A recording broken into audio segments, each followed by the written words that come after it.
Hello and welcome to the channel. It's the Eradicator, and in this video I want to talk about Earth in video games. And why are we having this video? That's because last week there was a very interesting interview of one of the lead developers of Starfield who told us that Earth is not really going to be in Starfield. What it is going to be in Starfield, but it's basically going to be a wasteland.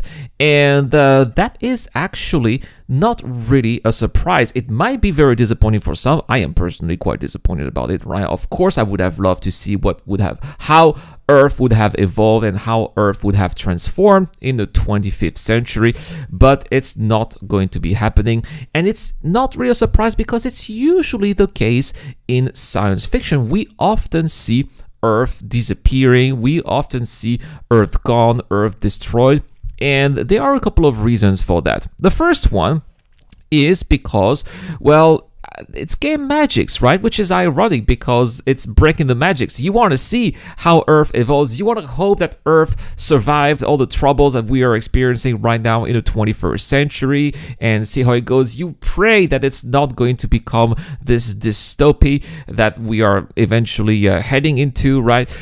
But unfortunately, it's very impossible to predict the future. Always in motion, the future is, as a wise green old man would have said in the famous science fiction saga, which does not have Earth, by the way.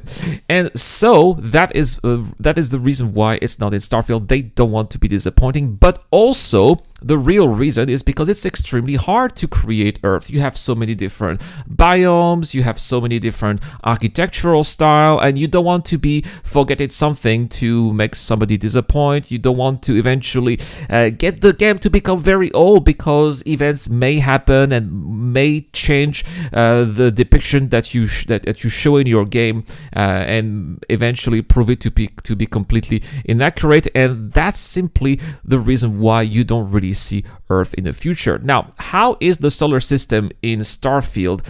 Well, it's described as the old neighborhood. Very interesting, right? It's kind of this, again, lost place where humanity is not really interested in. Again, another staple of what we see in various different franchises. For example, in Dune, you never see Earth as well. Earth is also some kind of forgotten world that's destroyed and lost, and some kind of wasteland that people have completely forgotten about. The same goes with Foundation as well. In the Foundation universe, Earth is also a wasteland that's basically been nuked over and over again, where there's been nuclear wars and just humanity has completely abandoned the planet. The same goes in Matrix 2. Although humanity is still on Earth, Earth is still depicted as some kind of wasteland that's just not worth living, and most of humans actually do prefer to be in those pods where life is much easier than the reality that's outside. So that's another reason why we're not seeing Earth in Starfield is just one of those staples that we get to see in science fiction. And that's really the spirit of what Todd Howard is trying to bring for Starfield here, because we've heard him bringing a lot of different references of other authors and other work of science fiction. And I think that by not creating Earth, or at least making Earth an uninteresting wasteland in Starfield, he's just continuing the trend that has been going on for decades in science fiction. Now, in other games, we do see Earth occasionally. For example, in Elite Dangerous, Earth is there indeed, but again, because it's so hard to recreate a planet like that, you just can't go there. You can orbit it, you can see it. It looks just like Earth of the 21st century, by the way. Very interesting, but that's basically it. And you can't even go to the moon as well because, well, probably by the time of Elite Dangerous, the moon is probably very colonized with a lot of activities going on there, and it's probably too hard for them to recreate. And the same goes, for example, in Star Citizen as well. Earth is probably, and by the way, kudos to Star Citizen for not making Earth a wasteland, by the way. But for Star Citizen, Earth is also going to be this kind of museum planet where you're going to have to go to some specific landing zones, and most of the planet will be a restricted area. You're not really going to be able to go there. It's going to be very interesting to visit for sure.